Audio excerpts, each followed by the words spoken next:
Hello दोस्तों, मैं next lesson के बारे में बता रहा हूँ। I am Sagar Suman from ISL English classes. मैं पार्ट 1 में प्रेजेंट इंडिफरेंट के बारे में बताया हूँ। नेक्स्ट पार्ट 2 में मैं आपको प्रेजेंट कंटिन्यूअस के बारे में बताऊँगा। चलिए, प्रेजेंट कंटिन्यूअस होता क्या है, कि टेंस के बारे में मैं बता रहा हूँ। पार्ट बाय पार्ट करके मैं आप सबको दे रहा हूँ, मैं बता रहा हूँ, और सभी का आप अच्छे से वीडियो में जाके सभी पार्ट को अच्छे से देखेंगे। पिछले पार्ट को बच्चे देख चुके हैं, इस पार्ट के बारे में बात करता हूं मैं। इस पार्ट में प्रेजेंट कंटिन्यूअस में है। प्रेजेंट कंटिन्यूअस किस टेंस को कहते हैं, किस सेंस में यूज होता है कंटिन्यूअस में। कंटिन्यूअस का मतलब है जो काम चल रहा है, जो काम गोइंग ऑन में है, उस टेंस को हमेशा प्रेजेंट कंटिन्यूअस में डिनोट किया जाता है। चलिए, अब आते हैं कुछ इसकी पहचान पे आ रहे हैं और कुछ हेल्पिंग वर्ब के बारे में चर्चा करेंगे। इसकी पहचान है रहा है, रही है, रहे हैं। वर्ब के अलावा आपको रहा है, रही है, रहे हैं दिखाई देगा। जैसे खा रहे हैं, खाना अलग, रहा रहे अलग लगा हुआ है। गा रही है, गाना अलग है, रही अलग लगा हुआ है। मतलब है कि वर्ब के अलावा आपको यहाँ पे रहा है, रही है, रहे हैं दिखाई देगा। नेक्स्ट वन है हेल्पिंग वर्ब। हेल्पिंग वर्ब का मतलब सहायक क्रिया होता है। सहायक क्रिया इज एम आर यूज होता है। आप ऑलरेडी पहले से जानते हैं कि इज किस सब्जेक्ट के साथ लगता है और एम किस सब्जेक्ट के साथ लगता है और किस सब्जेक्ट के साथ लगता है। इसका बताना जरूरी नहीं है यहाँ पे आके। नेक्स्ट है, चलिए आप स्ट्रक्चर के बारे में चर्चा करते हैं, इसके फार्मूला के बारे में चर्चा करते हैं। इसका फार्मूला क्या होता है? इसका अफर्मेटिव का फार्मूला होता है, सबसे पहले सब्जेक्ट लिखेंगे, हेल्पिंग वर्ब, वर्ब का फोर्थ फॉर्म, मींस वर्ब का फोर्थ फॉर्म बोलते हैं तो वर्ब का फर्स्ट फॉर्म में ही वर्ब का फर्स्ट फॉर्म में ही आईएनजी लगा के हम लोग वर्ब का फोर्थ फॉर्म बनाते हैं। तो ऑब्जेक्ट लास्ट में लगा देते हैं। ऑब्जेक्ट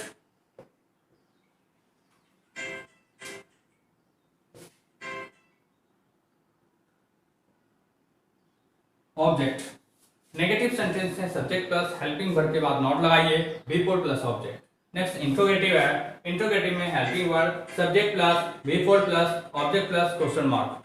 नेक्स्ट वन है इंट्रोनेगेटिव। इंट्रोनेगेटिव इस सेंटेंस को मिलकर बनाया जाता है। ये नेगेटिव, इंट्रोगेटिव और नेगेटिव बना है। इंट्रोगेटिव क्या है, यहाँ पे हेल्पिंग वर्ब शुरू में लिखिएगा, फिर सब्जेक्ट के बाद नॉट लगाइएगा और तब जाके यहाँ पे verb before object plus question mark लगाना है। चलिए, मैं कुछ एग्जाम्पल के बारे में चर्चा करता हूँ। आपको बोर्ड पे स्ट्रक्चर दिखाई दे रहा होगा। मुझे मालूम है कि आप लोग स्ट्रक्चर लिख भी लिए होंगे या स्क्रीनशॉट आप कर लिए होंगे, इसलिए टेंशन वाली इसमें कोई बात नहीं है। आपको टाइम दिया जाएगा लिखने के लिए, तो आप देख सकते हैं बोर्ड पे अच्छे से। अच्छी तरह आप बोर्ड को देख लिए हैं अच्छे से। अब मैं सभी के एग्जाम्पल के रूप में एक एग्जाम्पल दूंगा और उसको फॉलो करेंगे। सपोज दैट एक एग्जाम्पल है कि सबसे पहला अक्षर है he is singing a song. He is singing a song, वह एक गाना गा रहा है, वह गाना गा रहा है। नेगेटिव क्या बनेगा इसका एग्जाम्पल के रूप में, he is not singing a song। Intro बनेगा इसका, is he singing a song। Intro negative में is he not singing a song। अब देखिए एग्जाम्पल सबका मैं बता दूं। यहाँ पे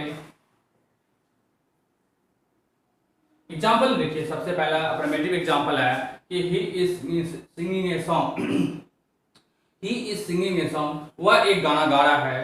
नेगेटिव है, he is not singing a song, वह एक गाना नहीं गा रहा है।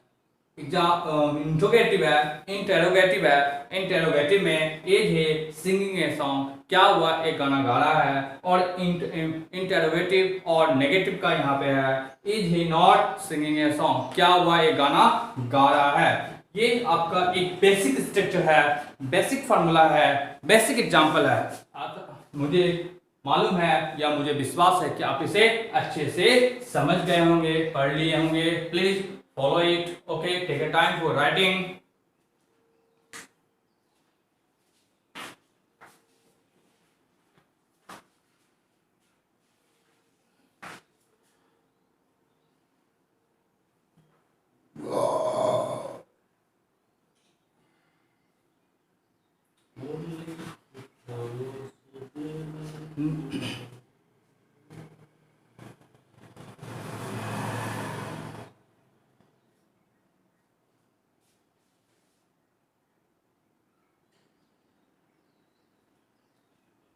हेलो दोस्त, चलिए मैं अब इसको मिटा के मैं दूसरे बारे में बताऊंगा। कुछ ऐसे पॉइंट होते हैं, कुछ ऐसे एग्जाम्पल होते हैं जिनके बारे में कंफ्यूजन हमेशा बराबर आता है। चलिए मैं एक दो एग्जाम्पल देके मैं इसको डिफाइन करता हूँ। चलिए सबसे पहला एग्जाम्पल है, एक क्वेश्चन में दे रहा हूँ कि वह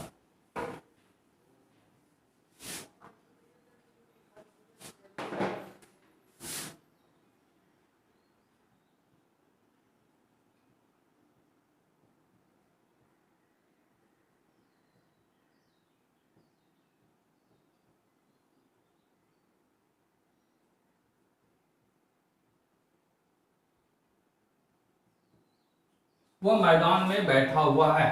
तो बैठने का काम क्या हो रहा है, वहां जारी है। बैठने का काम जारी है। आप यहाँ पे देख रहे हैं कि यहाँ पे हुआ है, रहा है तो नहीं है इसमें। तो रहा है तो इसका मतलब प्रेजेंट कंटिन्यूअस में जो पहचान लिखाया हूँ यहाँ पे आके वो काम नहीं करेगा। आपको अकॉर्डिंग टू सेंस के अनुसार से अप्लाई करना पड़ेगा। इसलिए वह मैदान में बैठा हुआ है। मैदान में बैठा हुआ है तो मतलब है कि काम जारी है। तो जैसे मैं मैदान में बैठा हुआ उसी समय बारिश हो गई, तो बैठने का काम जारी था तब तो उसी समय बारिश हुई है। तो ये बनेगा कैसे, he is sitting in the field. In the field, he is sitting in the field. ये आपका एक सेंसिबल सेंटेंस है, इसको आप अच्छे से अध्ययन कर लीजिएगा। नेक्स्ट पॉइंट पे आते हैं, वो है special points of present continuous.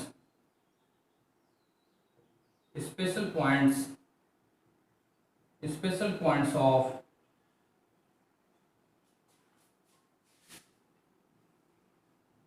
Present continuous. Present continuous कुछ खास पॉइंट है जिससे आप समझ जाइए कि वो प्रेजेंट कंटिन्यूअस में भी है। जैसे आप प्रेजेंट इंडेफिनिट में ही पढ़े थे स्पेशल पॉइंट्स, इसलिए प्रेजेंट कंटिन्यूअस में भी आपको इसको पढ़ना है। चलिए नेक्स्ट पॉइंट आते हैं, इसमें कौन कौन सा स्पेशल पॉइंट्स है। जैसे आपको किसी भी स्ट्रक्चर में now at the present at the movement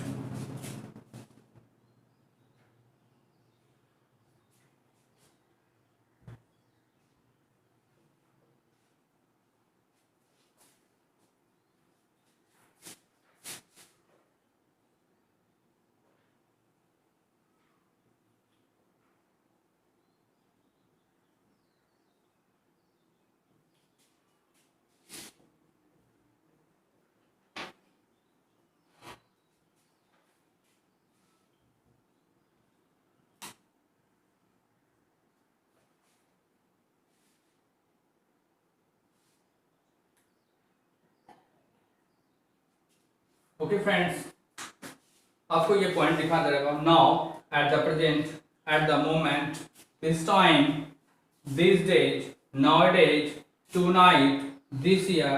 अगर इस तरह से वर्ड आपको दिखाई दे तो आप समझ जाइए कि वो सेंटेंस प्रेजेंट कंटिन्यूअस में है, काम चल रहा है, काम जारी है। तो आप प्रेजेंट कंटिन्यूअस का इस फार्मूला का इस्तेमाल करेंगे। बाकी आप इसको अच्छे से देखिए।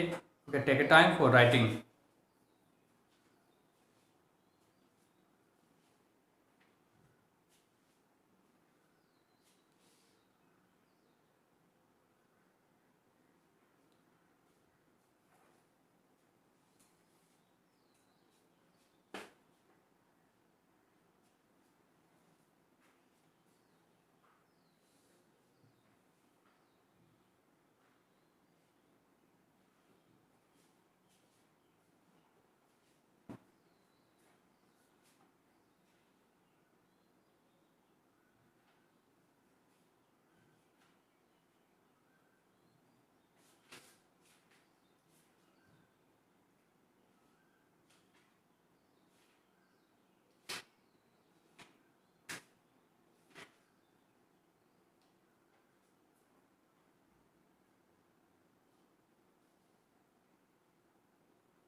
ओके, हेलो दोस्त। चलिए मैं आपको यहाँ तक तो पढ़ा दिया हूँ। नेक्स्ट है कि कुछ ऐसे वर्ब होते हैं जिनका प्रेजेंट कंटिन्यूअस टेंस में प्रयोग नहीं किया जाता है, जो सिर्फ प्रेजेंट इंडिफिनिट में प्रयोग किया जाता है।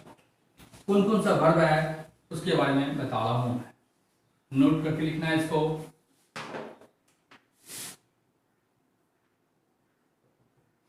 कुछ ऐसे वर्ब होते हैं जिनका प्रयोग प्रेजेंट कंटिन्यूअस टेंस में नहीं किया जाता है, जो निम्नलिखित है। Okay, right on. कौन कौन सा वर्ब है उसके बारे में मैं चर्चा करता हूं। एक बार बोर्ड पे ध्यान से देखें। वो वर्ब है आपका no,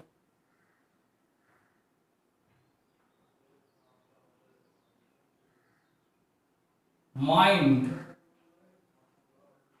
want,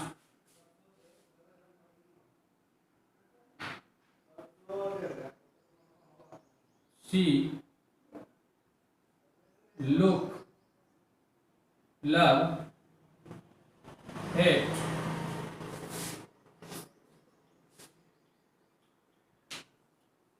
forget, remember,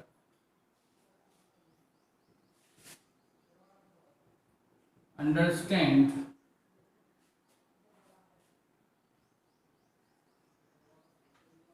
belong to,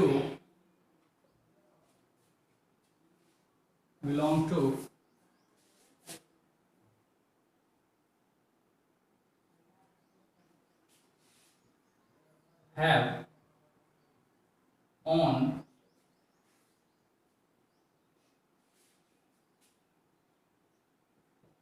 like,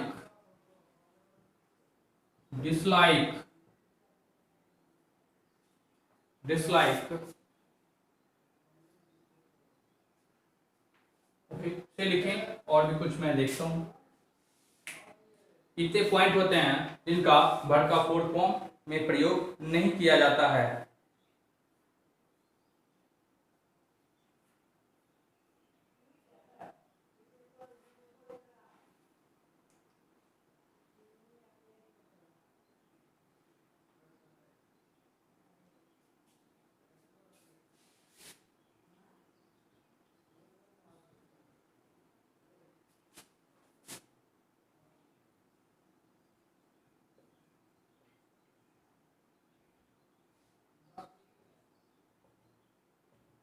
और भी पॉइंट है कुछ जो, लेकिन जितना पॉइंट है सब इंपॉर्टेंट पॉइंट है इस टेंस का, इसमें प्रेजेंट कंटिन्यूअस टेंस में इसका प्रयोग नहीं किया जाता है। इसका आप ध्यान से देंगे, और अगर बनाते हैं तो गलत हो जाएगा। अगर आपको बनाना होगा आई मैं उसे जान रहा हूँ या मैं उसे जानता हूँ। अगर आप कोई सेंटेंस बोलेंगे कि मैं उसे जान रहा हूँ तो आई नो हिम, मैं उसे जान रहा हूँ, आई नो हिम का प्रयोग करेंगे। आई एम नोइंग हिम का प्रयोग नहीं करेंगे।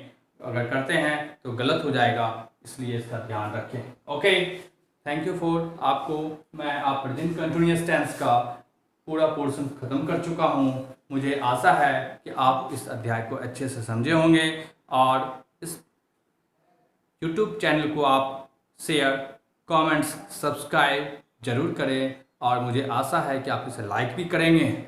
और आप अगर अच्छा लगा होगा तो इस यूट्यूब चैनल पे आप बने रहिएगा। आपको समय समय पे ग्रामर और समरी चैप्टर, मतलब प्रोज सेक्शन या पोएट्री सेक्शन का 12th क्लास के इंग्लिश का चैप्टर का आपको अध्याय या लेसन बराबर मिलते रहेगा। Okay, thank you for watching this video. आप इस चैनल पे बने रहिए। आप लास्ट में मैं आपको एक और आग्रह करूंगा कि आप इस वीडियो को हेडफोन से सुने, ज़्यादा अच्छा रहेगा। बाकी आपकी मर्जी। Okay okay, take a time for writing it.